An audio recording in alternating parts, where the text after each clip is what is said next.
Hey guys, today I'm going to be showing you how to be sub 60 on the Rubik's Cube. First of all, you want to be color neutral, even though you do not need it even to be sub 10. It will help in the future. It's just going to be very helpful. And some of the fastest cubers in the world are color neutral, so definitely try to be color neutral just by solving on other sides. Secondly, you want to have good hardware. You do not need something very good, but you should try to go for something like a Guanlong or Shengxiao Aurora. Some older cubes, such as the Dine Gantry, are pretty good for today. And next, we're going to move on to the cross. So I'm going to start on the white cross here. And the thing is that you should be able to do this in under 5 seconds. So I'm going to get another cube here. This is the Dine Gantry over here. You need to learn some of the basic finger tricks. So this is U, U prime, U2, U2 prime. And U2 prime, you should be able to double flick with your left hand. And it's also helpful to know D2 double flick with pinky ring on your left hand.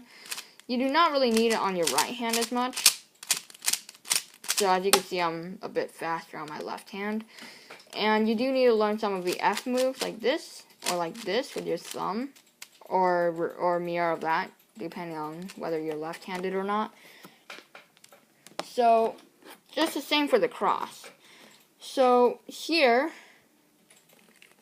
you don't really need to solve it efficiently for your level right now, assuming that you average over a minute and you're trying to get under that. So you do not even need to learn how to solve multiple pieces at a time. It would be helpful to, but that's not really mandatory until later. So here, I'm going to solve this edge first, this edge second, this edge third, and this edge fourth for the cross. And just watch how fast I could do this. And a sub 1 minute solver should be completing the cross in 5 seconds or less. So I'm just going to do it right now. That was probably like 2 seconds. And the way that I did that was with finger tricks.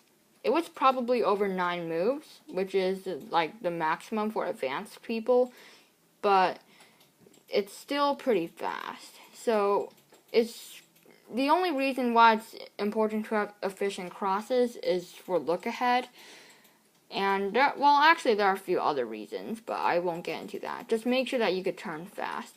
Next, you're going to be going over the slots over here, where the corners need to go into.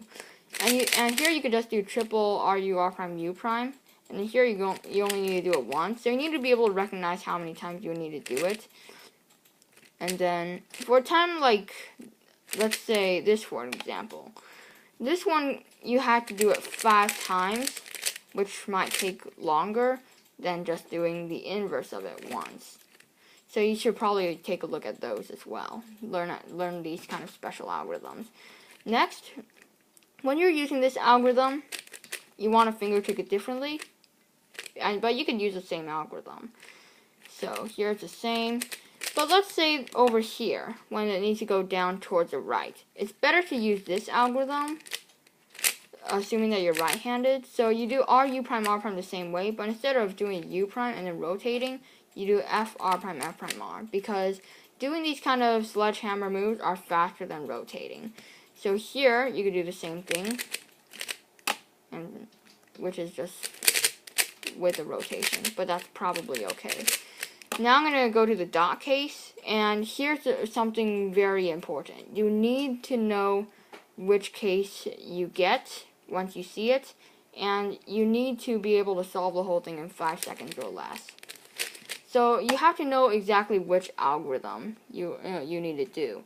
So for the dot cases, most people would just go look at this and do the algorithm, and then they totally don't even know that you have to do a U2 until they actually recognize the case. And then they do it again, and then they do it again.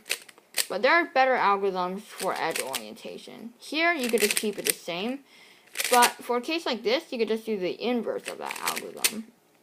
And for a dot case like this, you could go like small f, sexy move, small f prime, U prime, and then you could do this case, which should probably be memorized. At this point, you should probably be learning the algorithms for the cross OLLs, because that could definitely speed up your OLL. So it's probably, I recommend it, and you might be noticing that it's still beginner's method. And you just need to learn these algorithms, and I didn't really need these algorithms to get sub 1, but I realized that learning them quite late was actually a pretty bad decision. So I would not recommend that, and you start learning it now. And then for corner permutation, you only need to know stuff like A perm. You do not need full PLL. However, you do need full EPLL, which is just permutating the edges. Here, instead of doing 2 U permutations like this twice and like that, the better way to do it is to just use another algorithm like this one to solve it. So it's better to just use actual PLLs, which I actually have this PLL algorithms video that I made a while ago. So that is exactly how you become sub 1 minute on 3x3, and I'll see you in my next video. Thanks for watching.